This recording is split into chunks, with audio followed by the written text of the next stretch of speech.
and welcome back to Ka0s Tournaments YouTube. I'm Webcam, bringing you a matchup between Sork, Wheaties, Ataramak, and our titular gamer, Ka0s.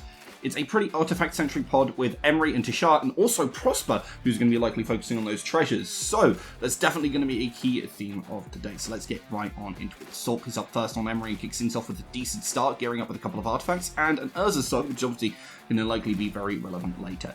Wheaties, however, is very happy to step that pace up a notch. Cracks that fetch, and we see the Jeweled Lotus hits the field as well, means that they could potentially have a turn 1 Prosper, and that seems to be the way they go. Looking for a little bit of extra card advantage, obviously that gas in the engine as well, creating all those treasure tokens, which can be so massive, and exiles a Marsh Flats with that first trigger on the end step. Now, our most colourful and third player, Ataramak, heads up with some strong rank themselves with that Mox Diamond, and looks to resolve a Dranith Magistrate coming on down here, looking fantastic for two of these players, but obviously not stopping that Prosper does hurt just a little bit. But what doesn't hurt is the follow-up play here, a Jeweled Lotus of their own. See some powering out Najila as well.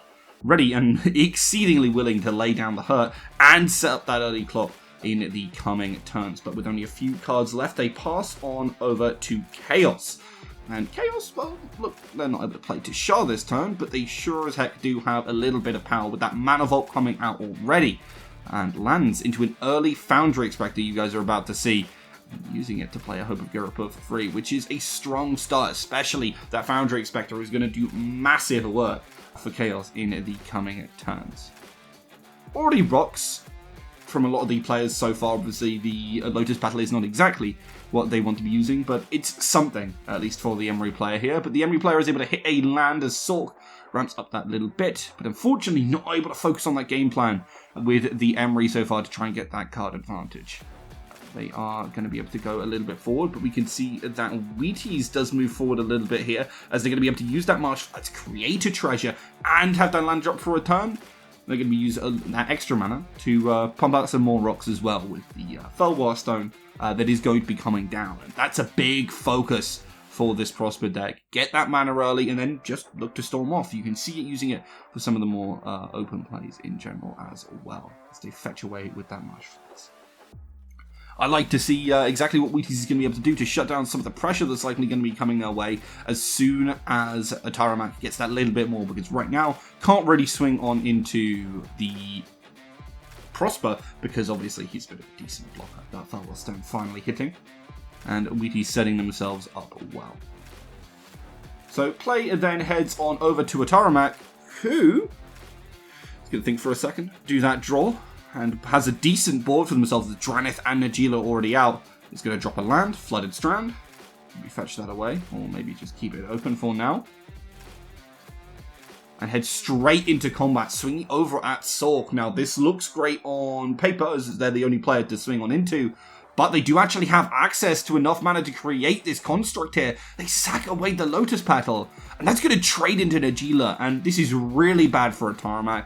No, they had to swing, but with no Najila on the board, with so few cards in hand, they're really going to be slowed down on how they're going to be playing this game. So that's going to sting for Ataramak, who really wanted to lead the board in many other ways. And I mean, there's not even any follow-up play as the Gaia Ridge Sanitarium comes down for Ka0s here and drops that Circuit Mender, one of those cards which does loop very well with Tishar. Going to swing that Hope of Girapur in to get that free beats in. It is a flying creature, so we'll be able to get that a little bit more.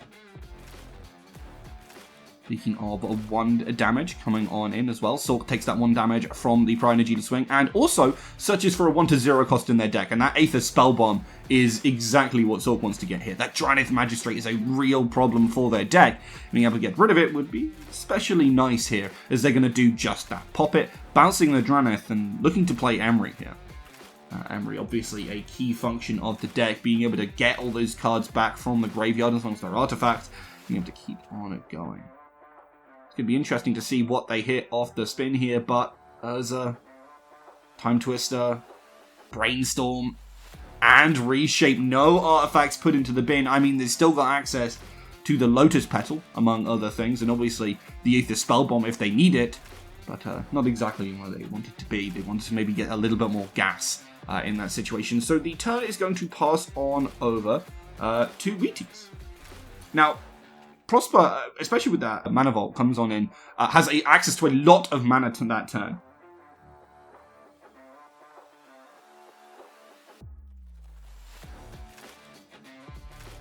Doubly so with that Dark Ritual, followed up with a Slaughter Pack here. Wheaties, having consummated their pack, pumps out a Grape Shot as well coming up here, and it allows them to really rid the board of a lot of those kind of threats that are available. Obviously, there's no Dragons anymore, not that that really matters so much to Wheaties, but they are going to be able to get rid of the Circuit Mender, but also that Emery, who otherwise would start pumping out that value and really be a problem for them. Sulk not in a great position, not exactly where they want to be here, but this Wheel of Fortune might be a little bit handy for them. They're able to replenish their hand along with the rest of the players at the table.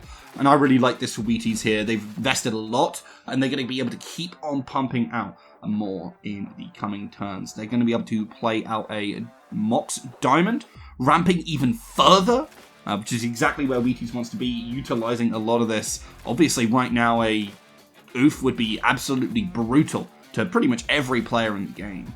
Apart from maybe Ka0s at the moment, but even then, it's not very much. The end step trigger gets a Dockside Extortionist. There's not much more coming out from Wheaties. Invested a lot over this turn, and that will end just like that. And Thrankori to kick things off. Obviously got that one creature on board, so it's not the end of the world. Soul Ring even seems like a very strong hand here from Ataramak, as they're able to get that little bit of extra ramp help. Look at swinging in with the Warrior, get that little bit of extra damage down. Certainly wouldn't go amiss. Get some damage on the lead onto Sulk. And it's going to be the, second main phase Eldritch Evolution here coming out. And that could be the Collector Roof like we mentioned before, but we'll certainly see what it ends up being, as that could be signs of terrible, terrible things to come. As the search comes on through, Tarama will fetch. Well, I'm about to see. It's going to be the Thoracle here, going almost certainly for a win. Really able to put the pressure onto a lot of them, and even has access to the Tainted Pact. There was no responses, but with the Tainted Pact going on through, leaves, I believe he said, one card in the deck. That could be a problem here. I mean, there could be access to a kill spell. Leaves has a lot of mana open, but would need something very specific here. Maybe the Lightning Bolt or, Pyroblast. Thassa's Oracle is there. The trigger is about to go off. And Wheaties is ready with it. Has the red Ellie, and now feeling a little bit sore. Ataramak has to scoop up to that one. Left that one card in library, expecting maybe a draw spell, but there was no dice, and as a result, Ataramak will just have to concede here. Play moves on to Ka0s as they keep up the pace. Land again, keeping up that ramp for Ka0s as that Soul Ring follows right on up.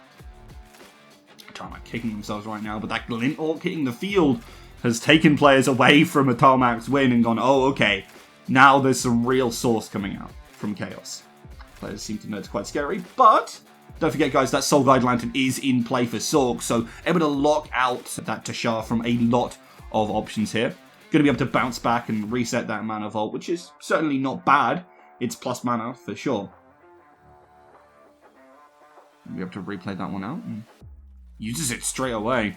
Ka0s really looking to develop their board, and that Mystic Forge is making things look scarier by the second. A card we're well aware is terrifying, and alongside his Sensei's Divining Top, that's at least 1 mana per draw, which is certainly nothing to sniff at, but obviously combos away with things like the Foundry Inspector, so thank God there's that Soul Guide Lantern on board, otherwise that Tashar would be coming out sooner as can be. The Hope of Gurapur swings in, hits Wheaties, and activates here, meaning they cannot play any non-creature spells until Ka0s' next turn. A really great call here, as otherwise Wheaties likely would have something very scary coming their way. Grim Monomorph developed here by Sorg.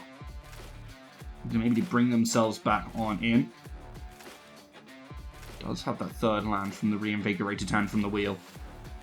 Again, 0 artifacts on the Emery hit here is unfortunate to see, but sometimes that's just the way it goes. Still a lot of valuable pieces in the bin, so not too bad for Sorg here. But the deflecting SWAT flipped on over here, shown over the rest of the squad as Luxury Suite comes on down. That little bit more ramp keeps on coming, but there's not going to be much in the way of casting other than this Dockside because of the lack of access to non-creature spells here. It's going to be 5, 6, 1, 2, 3, 4, 5, 6. 6 treasures coming on through from the dockside. Prosper going to make that. 5. Sensei's goes back on in. That's going to be 5 plus the 1 from Prosper, so it's still 6. That's a lot of mana for Wheaties here, even if they can't play non-creature spells right now. Keep in mind that in the next turn, they certainly will be able to. Trades in the Dark Confidant here. Wants to try and take something down. And I mean, Ka0s is very, very happy to let that Glenhawk go to the bin. That's exactly where he needs it. While Magic Surge also exiled could certainly be a relevant card. Mana Crypt coming through. Certainly ain't bad. Obviously the Mystic Forge means you can play that from the top of the deck. Tashar finally hits the board. And I mean, if you're Sork here, you really have to be paying attention with that Soul Guide Lantern. Otherwise things can go very badly, very, very, very quickly here. Pays that 1 life, taps the Mystic Forge, exiles the top. It was a land. And Ka0s is able to play the Lotus Petal out here. Now with that cast, Tashar does activate and they are able to target one of the cards in their bin. And you're looking at this right now if you're Sork, and you know that you got to change things up. You got to use that Soul Guide Lantern to exile it away. Now Ka0s does potentially have access to a flash spell, but that remains to be seen. The question is if there is there any other re-interaction? I mean, we know the Wild Magic Surge is there, but what can that do here? The Shimmermere comes in, triggers Teshar Ancient Apostle. The Deflecting Swat actually is the piece that comes on through. That was in hand from before. Wheaties did show it, and obviously it's a free spell coming through here. Changing the target to Ornithopter, which is a lot less threatening than some of the other things that you could have found in that bin. And that, I mean, it doesn't fizzle the spell, the ability, but it does pretty much take it there.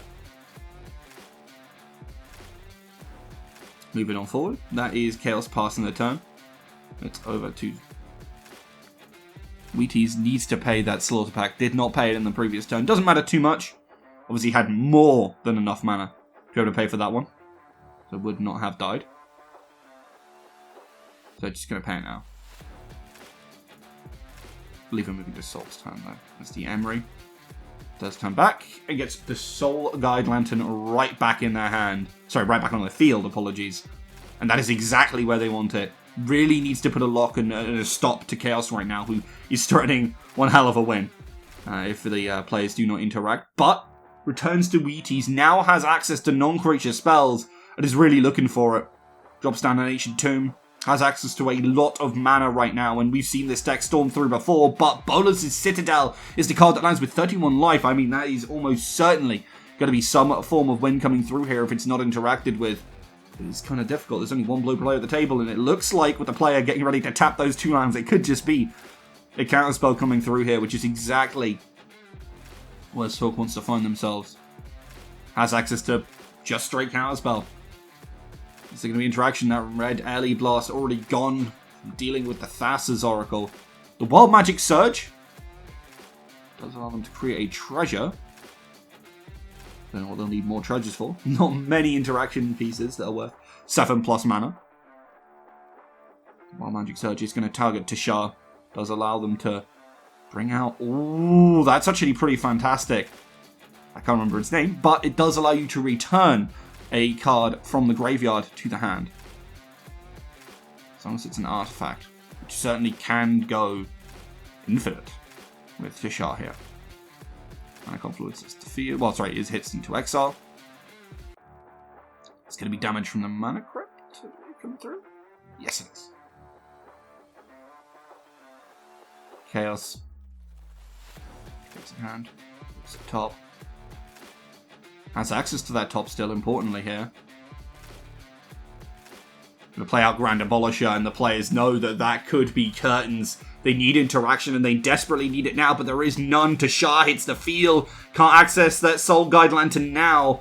And the Lotus Petal goes to grave. Salvager of Ruin returns it to hand, which means it can be cast again, which means Tashar returns it from the grave, and that is a loop. Now, importantly, there was no outlet, but the Sensei's Divining Top is there, allowing them to draw their deck, search for whatever they desperately need. And that is exactly where Ka0s wants to find themselves. This is the end game right now. So looking for a way to kind of resolve this one out. Ka0s demonstrating the loop, showing the players what they have, and they're fully aware it's just a search up for, well, draw until you hit blasting or grinding station, or frankly, whatever you darn well need. And with that, he's going to be moving on to the end of the game. I mean, with all the decks on board, an artifact-centric game was all but assured. Early rocks catapulted players forward, but it seems that slow and steady did indeed win the race here, as Ka0s will be able to pick up that win. As a slip-up from Ataramak did give them a chance. I mean, that Thassa's Oracle almost took the biscuit, and the only non-artifact-centric deck almost took it, but alas, sometimes your opponents have it, and that kill spell, rather than the draw spell, was what did them in. You can see players shuffling up now. And, well, solid interaction was enough to relax the pace of the game for long enough for Teshar to swoop on in to pick up the win. Big thanks to everyone for watching, but especially to our Patreons, who you can see on the Patreon wall in front of you. Thank you all very much.